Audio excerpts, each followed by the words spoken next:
ఢిల్లీలో విద్యార్థుల పక్షాన పోరాడుతున్న కాంగ్రెస్ జాతీయ నాయకుడు రాహుల్ గాంధీని బీజేపీ ప్రభుత్వం అరెస్టు చేయడాన్ని ఖండిస్తూ మెట్టుగూడలోని అంబేద్కర్ విగ్రహం దగ్గర సికింద్రాబాద్ జిల్లా అధికార ప్రతినిధి కెఎస్ శిల్పాచారి ఆధ్వర్యంలో ప్లకార్డులు పట్టుకుని నిరసన కార్యక్రమం చేపట్టారు.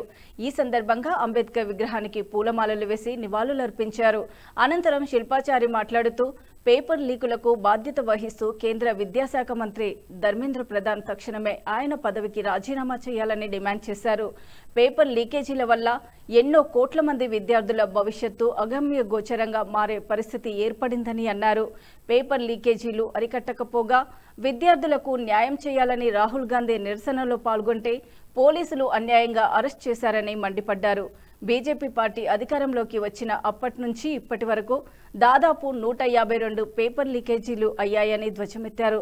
రానున్న ఎన్నికల్లో ప్రజలు తప్పకుండా బీజేపీ పార్టీకి తగిన గుణపాఠం చెప్పి కాంగ్రెస్ పార్టీకి అధికారం ఇస్తారని అన్నారు.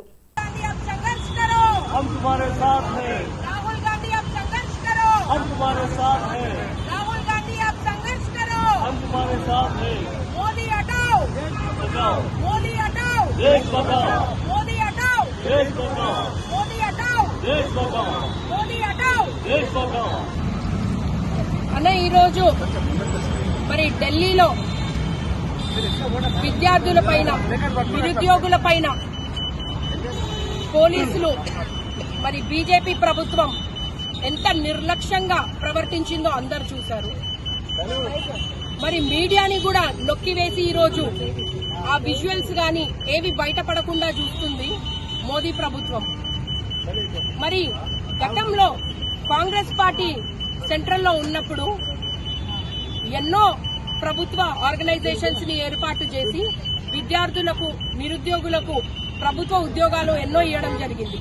మరి అదే విధంగా ఇప్పుడు మోదీ 2 లక్షల ఉద్యోగాలు ప్రభుత్వ ఉద్యోగాలు ఇస్తానని చెప్పి హామీ ఇచ్చి ఈరోజు విద్యార్థులను నిరుద్యోగులను కాలరాసింది మనందరం చూసాం. మరి గత 10 ఏళ్లుగా 152 పేపర్ లీకేజీలు చేసింది మోదీ ప్రభుత్వం. దానివల్ల 7.5 కోట్ల విద్యార్థులు నిరుద్యోగులు నష్టపోయిన పరిస్థితి చూసాం మనం. మరి నిన్న ఆర్టికల్ 19 ప్రకారం ప్రొటెస్ట్ చేసే అధికారం, ప్రొటెస్ట్ చేసే రైట్ మన ప్రతి ఒక్క భారతీయులకి, భారతీయ పౌరులకు ఉన్నటువంటి రైట్ అది. ఈరోజు ఆ రైటుని కూడా కాలరాస్తూ మరి బీజేపీ ప్రభుత్వం అది కూడా కాలరాసి ఈరోజు ఆ పిల్లల పైన నిర్దాక్షణంగా ఆడపిల్లలని కూడా చూడకుండా బట్టలు జింపి చిన్న పిల్లలని కూడా చూడకుండా 18 ఏళ్లు కూడా నిండని పిల్లల చేతులు ఇర్చేయడం, కాలు ఇర్చేయడం, మరి బాంబ్స్ వేయడం, బుల్లెట్స్ వేయడం ఈరోజు మనం చూస్తున్నాం. మరి మోదీ ప్రభుత్వం ఎల్ఐసిని, గవర్నమెంట్ ఆర్గనైజేషన్స్ అన్నిటినీ ప్రైవేట్ చేయడం వల్ల ఈరోజు ఉద్యోగాలు కల్పించలేకపోవడం దాని అసలైన కారణమని ఈరోజు తెలియపరచడం జరుగుతుంది. మరి ఎల్ఓపి అయిన మన రాహుల్ గాంధీ గారిని పిల్లల తరఫున వచ్చి ప్రొటెస్ట్ చేస్తుంటే ఆయనను కూడా నిర్దాక్షిణంగా రోడ్డు పైన ఈడ్చుకుంటూ తీసుకెళ్లారు.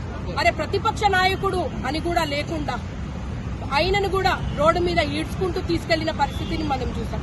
మరి రాహుల్ గాంధీ గారు నిన్న చెప్పడం జరిగింది, ఆ పోలీసులు కూడా సార్ మేము ఏమి చేయలేని నిస్సహాయ స్థితిలో ఉన్నాం, మాకు ఆర్డర్స్ వచ్చినాయి, అందుకే మేము ఇలా బిహేవ్ చేయాల్సి వస్తుంది, కానీ మీరే రావాలి, బీజేపీ ప్రభుత్వం పోవాలి, మీ కాంగ్రెస్ ప్రభుత్వం రావాలి అని చెప్పి ఆయనకు చెప్పడం జరిగింది.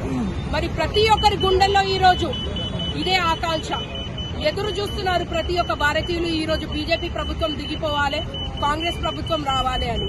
మరి గతంలో రాహుల్ గాంధీ గారు, రాజీవ్ గాంధీ గారు గాని, ఇందిరాగాంధీ గారు గాని ఇలాంటి ఎన్నో ప్రొటెస్టులు చేసిన విద్యార్థుల దగ్గరికి వెళ్లి వాళ్ళకి ఏం కావాలో తెలుసుకోవడం జరిగింది.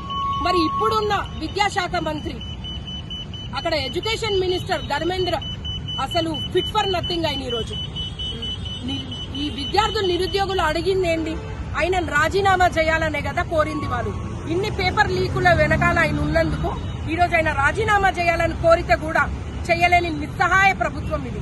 మరి ఇంతమంది బిడ్డలు వచ్చి ప్రొటెస్ట్ చేస్తుంటే కూడా మరి మోదీ గారు కనీసం వచ్చి ఒక మాట మాట్లాడలేదు.